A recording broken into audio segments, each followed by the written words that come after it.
gonna try to remove the gas tank so that we can figure out where the leak might be, but it don't budge very much. Stay tuned. I'll let you know how we figure it out. Okay, so we're trying to access it from inside the bus, but it seems that as you yank and pull, it keeps sucking back in. So we're gonna go on the other side where the old air conditioner used to be, and it seems that there's some rivets there that opens up a wall that might have access to the back of it on the outside of the bus. So here's what I'm talking about. So just on the other side of this is where the gas tank is, and it's like in some sort of encasing, like it's kind of like boxed in. So we're gonna try to remove these rivets and these bolts and see if we can't get this to open up and have access to the back side of the gas tank. Okay, so we cut a hole in the back side, and it looks like there's some sort of rubber mat, which can explain why there's like this sort of like suction whenever we try to pull the tank out, and also maybe a little bit of glue of some sort.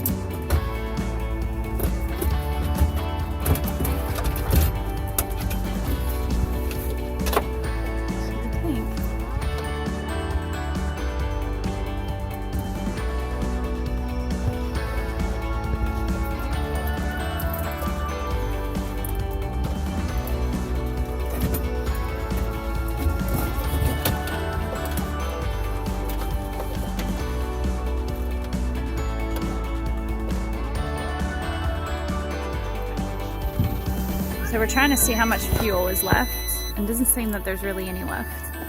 If y'all remember from our earlier videos, this is my husband's little contraption he made with a little fuel pump and stubber box, but doesn't seem to be any gas in the gas tank.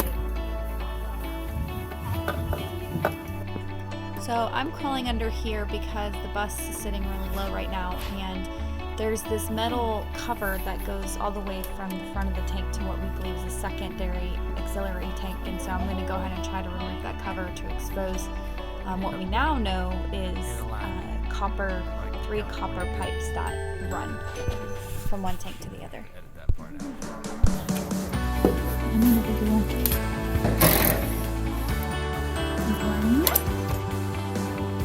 One nutty. Ah.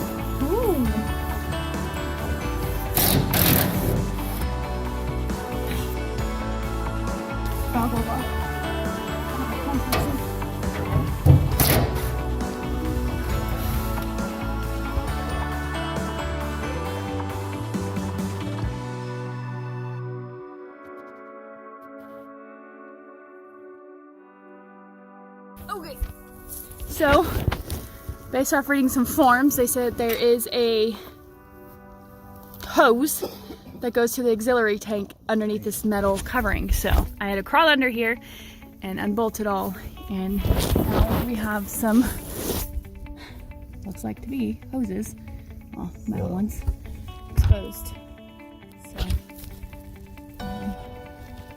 that's where we at, folks. Okay, so here were the bolts.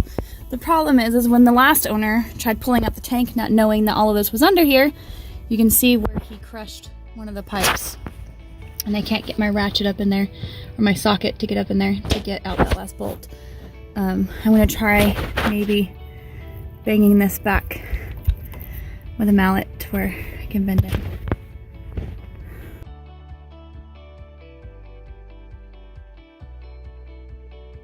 All the bolts off. Now we gotta just take, trying to wonder how much gas is gonna come out.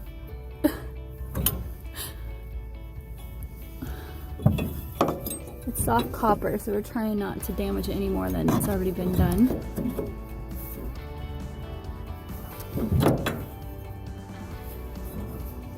I think if we just slide it forward now though, since it's not attached.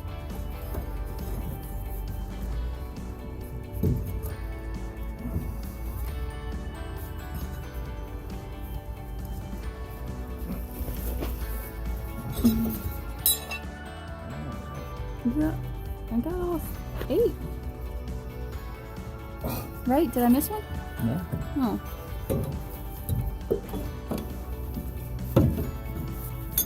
Don't have the power. Alright. I think if we just pry it, I mean, it's not attached anymore. I want to get the big home wrecker pry bar. Okay.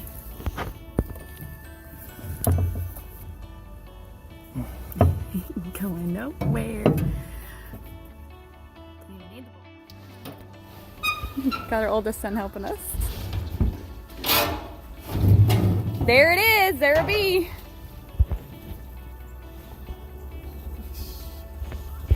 That's a big gas tank. Yeah. You can see all the little the pry marks. Holy cow. Wow. Well, there you guys go. That's how you get it out. Undo the bottom and make sure it's empty. Learn from us. Learn from others' mistakes. Good thing it's aluminum, so it's a little not that heavy. All right, now to find the leak. It's the inside where the tank goes.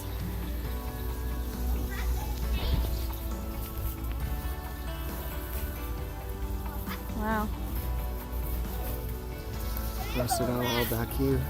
It doesn't look like, it just looks like buildup. Go for it. Watch your feet, Bubs. Hey, watch your feet, boys. Completely soaked in here. All this is gonna have to be replaced. Let's get a trash bag. You want me to grab one out the van? Yeah. Found the hole. Oh wow, yep, rusted out. That is. It's quite a bit of gas will leak out of there. It's probably that one, this one, and this one.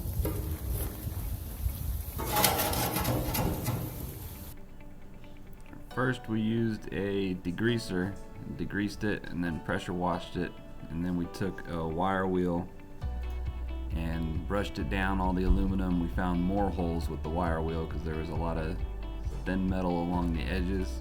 And then we used a JB water weld, which is diesel safe, to patch the holes, and then we used the orbital to sand down it afterwards. It takes about an hour to dry.